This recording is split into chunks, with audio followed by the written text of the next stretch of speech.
Et alors, le jour où on se repent, parce qu'on a gardé le caractère sacramentel, on retrouvera la grâce sacramentelle sans avoir à recevoir le sacrement de nous. Par exemple, un baptisé qui perd la grâce baptismale par le péché mortel garde le caractère baptismal. Et alors, le jour où il se repent, parce qu'il a gardé le caractère baptismal, il retrouve la grâce baptismale et n'a pas à recevoir le baptême de nouveau. Un prêtre qui tombe dans le péché mortel garde le caractère sacerdotal que lui a donné le sacrement de l'ordre.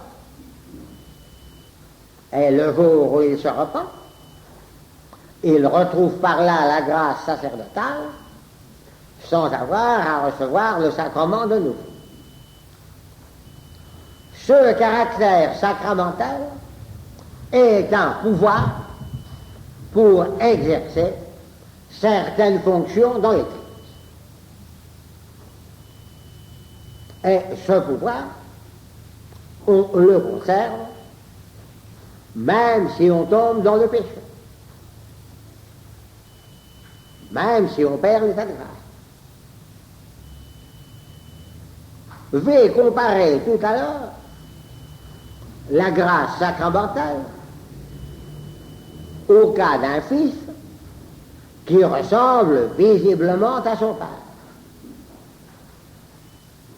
Mais cette ressemblance visible fait partie de l'être du Fils, elle est liée à l'être du Fils.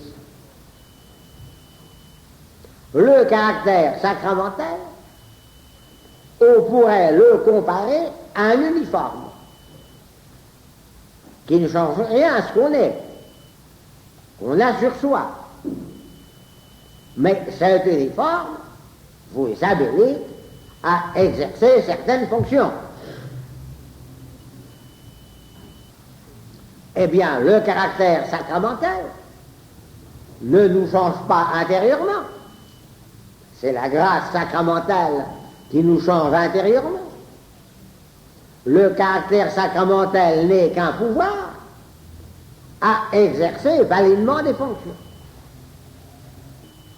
Et ce pouvoir, on le conserve, même si intérieurement, par suite du péché mortel, on n'a plus la grâce sacramentelle.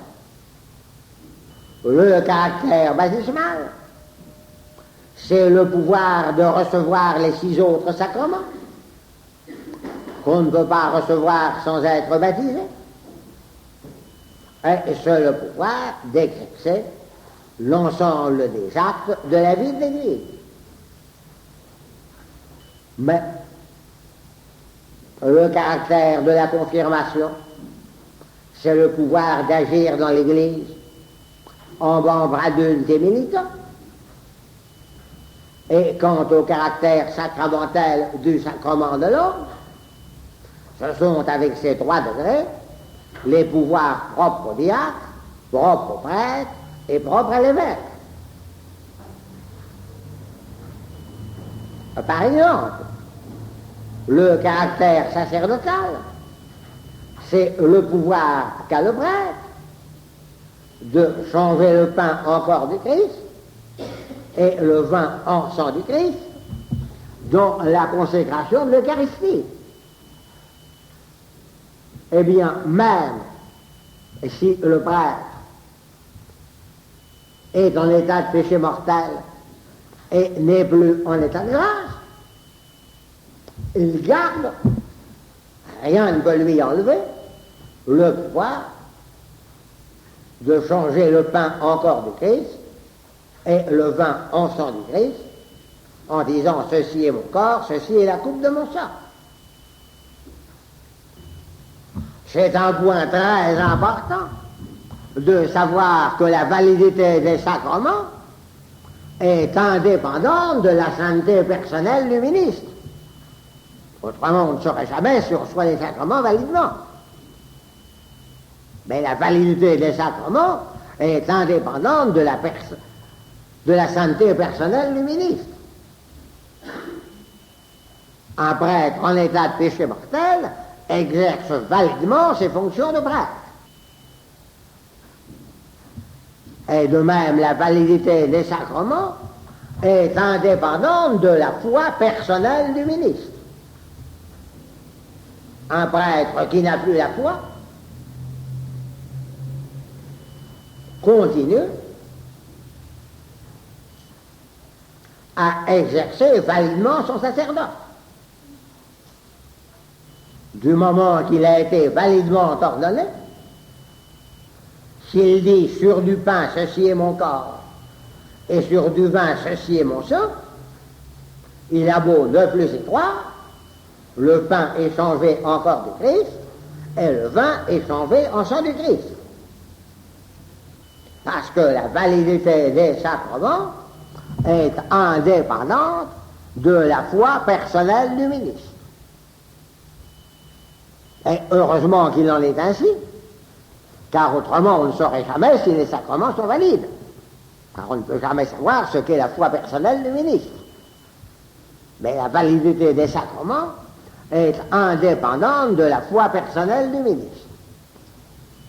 Ce qui est en revanche indispensable, c'est que le ministre n'ait pas l'intention de jouer une comédie ou de faire une parodie. C'est qu'il ait l'intention d'accomplir le rite institué par Jésus-Christ, même s'il ne croit plus à ce rite, mais qu'il ait l'intention de l'accomplir tel que Jésus-Christ l'a institué. Voilà par exemple pour le baptême un accouchement où l'enfant est en danger de mort et où la mère n'est pas en état de le baptiser. Il n'y a là qu'un médecin que je suppose non baptisé et athée, donc ne croyant pas au sacrement de baptême. La mère lui demande de verser de l'eau sur l'enfant et de dire « Je te baptise au nom du Père, du Fils et du Saint-Esprit ». Le médecin ne croit pas à ce rite, mais pour faire plaisir à la mère, pour accéder à la volonté de la mère, il a la volonté d'accomplir le rite. Et il verse de l'eau sur l'enfant en disant « Je te baptise au nom du Père, du Fils et du Saint-Esprit ». L'enfant est validement baptisé. De même, un prêtre qui ne croit plus à l'Eucharistie a l'intention, pour remplir loyalement les fonctions de son sacerdoce, d'accomplir le rite que Jésus-Christ a institué, en disant « Sur du pain, ceci est mon corps, et sur du vin, ceci est la coupe de mon sang », c'est valide, le pain est changé en corps du Christ, et le vin en sang du Christ. S'il le faisait en jouant une comédie, ce ne serait pas valide. Ben, du moment qu'il a l'intention, n'y croyant plus, d'accomplir le rite que Jésus-Christ a institué, c'est valide. Voilà donc pour le caractère sacramental. Seconde catégorie de sacrements, des sacrements qui sont donnés pour un état de vie. Il y en a deux, le mariage et le sacrement des malades. Le mariage met les époux en état sacramentel de mariage. Et parce que cet état, comme nous le verrons, est indissoluble, il dure tant que vivent les deux conjoints. Donc, tant que vivent les deux conjoints, on ne peut pas recevoir de nouveau le sacrement de mariage. On ne pourrait le recevoir de nouveau qu'en cas de veuvage. Si l'un des conjoints perd la grâce sacramentelle par un péché mortel, il demeure en état sacramentel de mariage si le mariage a eu lieu validement. Et le jour où il se repent, parce qu'il est toujours en état sacramentel de mariage, Et il retrouve la grâce sacramentelle du mariage sans qu'il y ait à recommencer. Par conséquent, il s'agit là d'un sacrement dont la grâce est donnée pour un état de vie et dure ce que dure cet état de vie. Donc un tel sacrement ne peut pas être reçu de nouveau tant que dure l'état de vie, mais si l'état de vie cesse, on peut alors le recevoir de nouveau. Il en est de même pour le sacrement des malades, qui est donné pour l'état de maladie. Tant que dure l'état de maladie, on en conserve la grâce sacramentale. Et à supposer qu'on la perde par un péché mortel, si quand on se repent, on est encore en état de maladie, on retrouve la grâce sacramentelle sans avoir à recevoir le sacrement à nouveau. Donc on ne peut pas recevoir de nouveau ce sacrement au cours d'une même maladie. Mais si on guérit et qu'on retombe malade d'une autre maladie, alors on peut recevoir à nouveau le sacrement des malades. Enfin, troisième catégorie, les sacrements qu'on peut recevoir autant de fois que l'on veut, ce sont la pénitence et l'Eucharistie. Et la seconde classification se prend d'après les conditions pour recevoir un sacrement. D'abord, il faut être baptisé pour recevoir les 6 autres sacrements. Et pour recevoir le sacrement de l'ordre, il faut avoir été confirmé, car on ne peut pas être diacre, prêtre ou évêque sans être d'abord chrétien adulte et militant. Il y a 2 sacrements qu'on peut recevoir sans être en état de grâce, qui donneront l'état de grâce. C'est d'abord le baptême, et ensuite la pénitence, pour ceux qui ont perdu la grâce baptismale par le péché. Pour les 5 autres sacrements, il faut être en état de grâce pour les recevoir. Enfin, la dernière classification provient du ministre des sacrements. Premièrement, il y a 2 sacrements dont n'importe quel être humain peut être le ministre. Ce sont le baptême et le mariage. Pour le baptême, n'importe quel être humain, même non baptisé, peut baptiser validement. Je vous ai donné tout à l'heure l'exemple au cours d'un accouchement où l'enfant est en danger de mort, du médecin non baptisé qui peut baptiser validement en versant de l'eau et en disant « Je te baptise au nom du Père, du Fils et du Saint-Esprit ». L'Église interdit à quelqu'un qui n'est pas diacre ou prêtre de baptiser quand il n'y a pas danger de mort. Elle ne l'autorise que dans le danger de mort. Mais si on passait outre à cette interdiction de l'Église, ça n'empêcherait pas que le baptême soit valide. En ce qui concerne le mariage, nous verrons la prochaine fois que ce sont les 2 époux qui sont eux-mêmes les ministres du sacrement de mariage par leur 2 oui, qui par leur 2 oui se donnent l'un à l'autre le sacrement de mariage et la grâce sacramentelle du mariage. Ce sont les époux qui sont les ministres du sacrement de mariage. Donc le baptême et le mariage, ce sont 2 sacrements dont n'importe quel être humain peut être le ministre.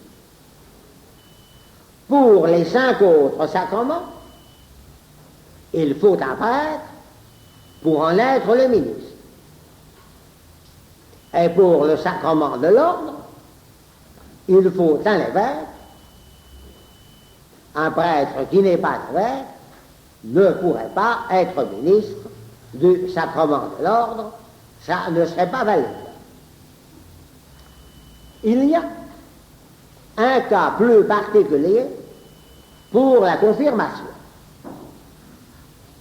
Le ministre normal et ordinaire du sacrement de confirmation est l'évêque, parce que c'est à celui qui exerce l'autorité dans l'Église qu'il appartient de consacrer le chrétien adulte et militant. Mais les évêques peuvent déléguer leur pouvoir de confirmer à un prêtre qui n'est pas évêque. De sorte qu'un prêtre qui n'est pas évêque peut confirmer validement si l'on a reçu la délégation de l'évêque. Au contraire, un évêque ne pourrait pas déléguer à un prêtre qui n'est pas évêque le pouvoir de conférer le sacrement de l'ordre. Ça ne serait pas valide. Pour le sacrement de l'ordre, il faut que ce soit l'évêque lui-même. Vous voyez donc qu'il y a là une classification des sacrements d'après le ministre. Le ministre